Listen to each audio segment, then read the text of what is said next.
So everyone wants to know the future. हर इंसान जानना चाहता है कि आने वाले दिनों में क्या होने वाला है, कि नया साल आने वाला है। तो हम सब इन्वेस्टर्स जानना चाहेंगे कि 2025 कैसा रहेगा। कुछ रिप्यूटेड फाइनेंशियल फर्म्स ने इकोनॉमिक आउटलुक के एस्टिमेट्स तैयार किए हैं और उस इकोनॉमिक एस्टिमेट के बेसिस पे सेंसेक्स और निफ्टी के टारगेट्स भी दिए हैं। आज का वीडियो सेंसेक्स और निफ्टी के टारगेट्स के बारे में ही है और इन एस्टिमेट्स के मुताबिक इंडिया में इन्वेस्टर्स क्या एक्सपेक्ट कर सकते हैं आने वाले एक साल में। स्टार्ट करते हैं मॉर्गन स्टैनली से। Boring introduction. Morgan Stanley is a multinational investment bank and financial services का। मॉर्गन स्टैनली का बेस केस है कि सेंसेक्स 90,000 से ऊपर जाएगा साल 2025 में। Specifically Sensex will touch 93,000 by December 2025। यानी कि डिविडेंड्स को इग्नोर करें तो आप 14% का रिटर्न कमा सकते हैं साल 2025 में। और अगर बुल रन रहा तो सेंसेक्स 1,05,000 के ऊपर भी जा सकता है। लेकिन वहीं अगर बियर्स का दबदबा रहा मार्केट में तो सेंसेक्स 70,000 तक भी गिर सकता है। मॉर्गन स्टैनली के अनुसार India will be one of the best emerging market and Morgan Stanley remains bullish on India. Next on my list is Jefferies.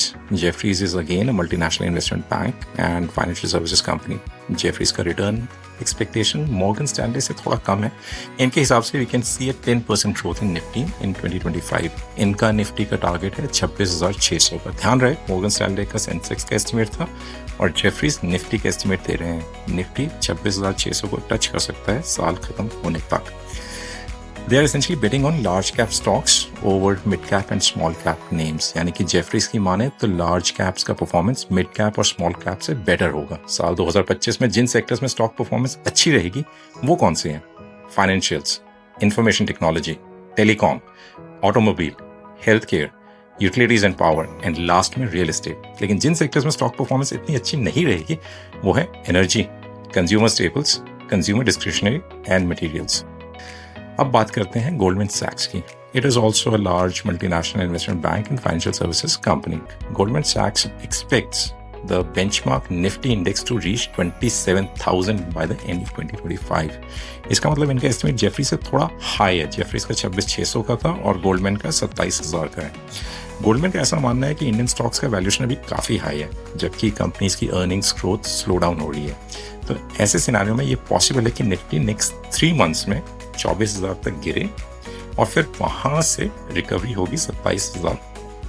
सो जहां मॉर्गन स्टैनली काफी बुलिश है इंडियन मार्केट पे, वहीं गोल्डमैन पॉजिटिव तो है but is not very strongly bullish. Goldman के हिसाब से मार्केट में अपॉर्चुनिटी कहाँ है इस time? Goldman sees opportunities in autos, telecommunication, insurance, real estate and e commerce. अब बात करते हैं HSBC की और इन चारों फर्म्स में HSBC सबसे ज्यादा बुलिश है इंडियन स्टॉक मार्केट पे। HSBC का सेंसेक्स का टारगेट है 90,520 बाय द एंड ऑफ 2025, यानी कि आप 15% का रिटर्न कमा सकते हैं। इंटरेस्टिंगली HSBC के हिसाब से स्मॉल और मिड कैप स्पेस ज्यादा इंटरेस्टिंग है जबकि जेफरीज के हिसाब से लार्ज कैप में ज्यादा बेहतर परफॉर्मेंस दिखेगी। HSBC के मुताबिक स्मॉल और मिड कैप स्पेस में 30% तक की ग्रोथ आप एक्सपेक्ट कर सकते हैं, वहीं लार्ज कैप में आपको सिर्फ 12% की ग्रोथ ही मिलेगी। And just like Morgan Stanley, HSBC also believes that India will be one of the fastest growing economies in 2025. Unlike others, HSBC has given 2 Indian stocks that could give you high returns, Axis Bank and KIMS Hospital. लेकिन please अपनी research खुद कीजिए before taking any investment decision. And that concludes my summary on various estimates of Sensex and Nifty for the year 2025. So this concludes my video. I hope you enjoyed it.